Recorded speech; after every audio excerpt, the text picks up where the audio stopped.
After his battle with the Elven Warrior, and watching the lives of helpless women and children be so needlessly taken, Draxx had an epiphany. Or maybe this day was just the final straw that broke the camel's back after many years of observed savagery and cruelty.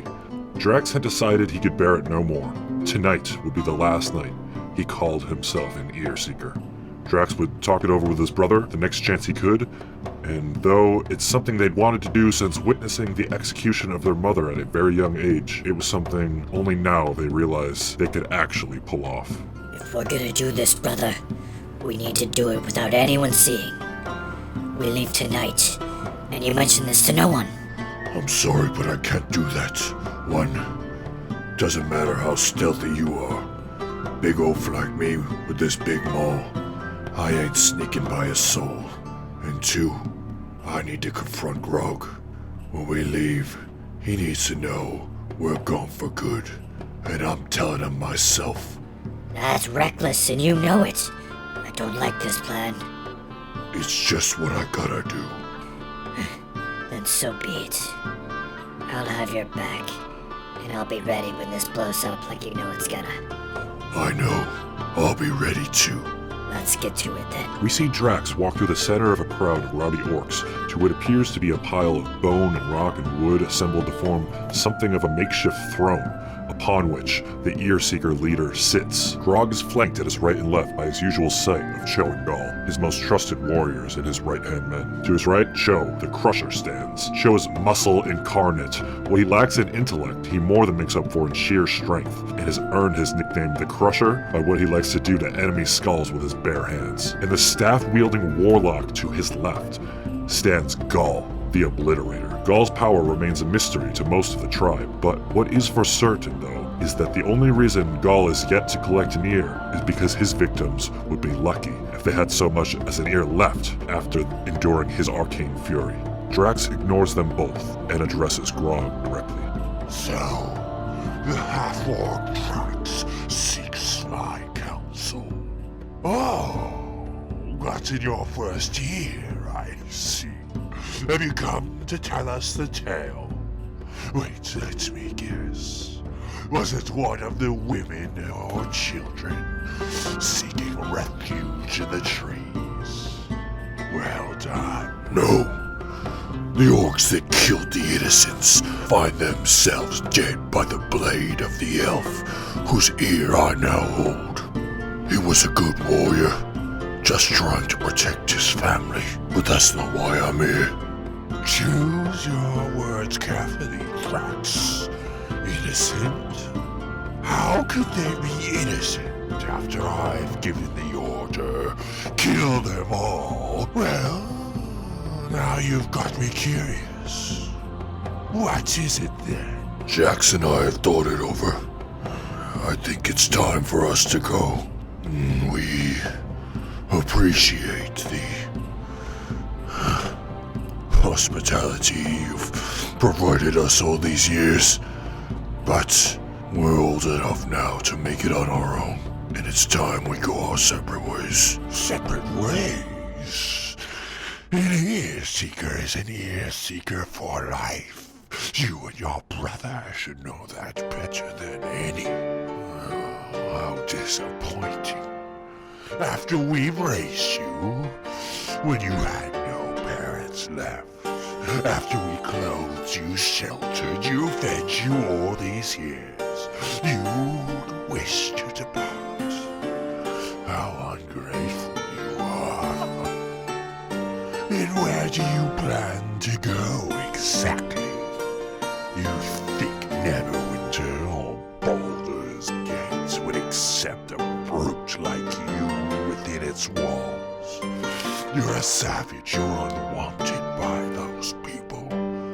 An outcast, only fit for a tribe like us. I appreciate the concern, but the where doesn't matter to me.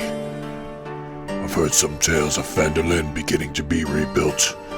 I'm sure merchants there wouldn't mind some hired muscle to help keep the goblin looters away. But again, doesn't matter where. We'll find that out later. For me, I just can't sit idly by while innocents die.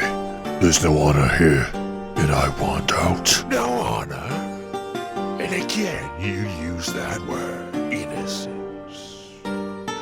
You disrespect me. And you seem to have angered Joe. Now, Joe, settle down. Well, this gives me a most interesting idea. The great success we've had this day has left me in a most generous mood. I'll tell you what, Draxx. If you can manage to defeat Joe here in unarmed combat, I'll let you and your brother leave.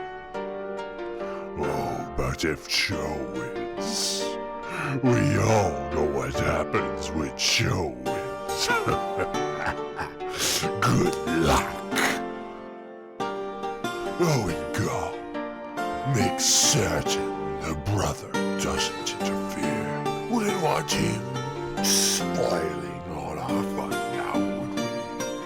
As Gall readies his staff and sets his sights to Jaxx, Cho meets Draxx in combat in the center of the crowd. Cho's crushing strength appeared overwhelming at first, but it was Draxx who claimed victory that day. He ended the fight with 3 mighty blows, each one signaling a more clear sign of defeat than the last.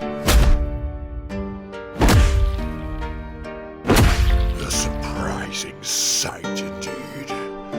Cho, you imbecile.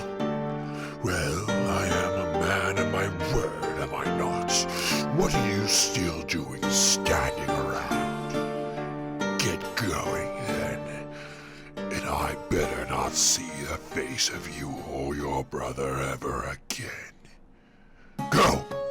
Though he was skeptical of Grogg's willingness to let them go, Draxx wasn't going to wait around another moment. He turned around and began walking away from a clan he wished to never see again. The feeling of relief was short-lived, however, because only moments later, he felt an impulse within him telling him he needed to move his head, and in an instant, he felt a whoosh as a javelin came within inches of hitting him. When he turns around, Draxx sees Grogg now standing, with fury in his eyes. Yes, I'm a man of my word, but all I said was you could leave.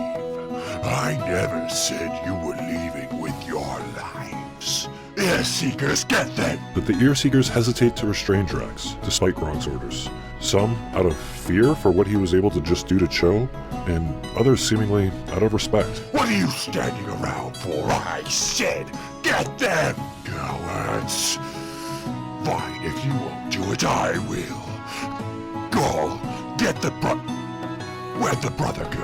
And with a wave of his staff, Gall conjures a crackling beam of black lightning in Drax's direction. But just then, we see Jaxx, on the back of a direwolf, leap over a campfire and swoop in to grab his brother at the last possible moment, just as the blast misses by a smaller margin than the javelin did just moments before. The 2 half-orc brothers depart on the backs of the last 2 remaining direwolves as Jaxx set the others free when he saw that they were going to need to make a fast escape. Just as they begin to feel they've covered a safe distance and they're truly on their way to a new life, they hear what must be the work of Gall, projecting Grogg's final message to them in their minds. Let's life on, brothers, because we will punish you one day, and when we do, I'll have your ears on this necklace around my neck. To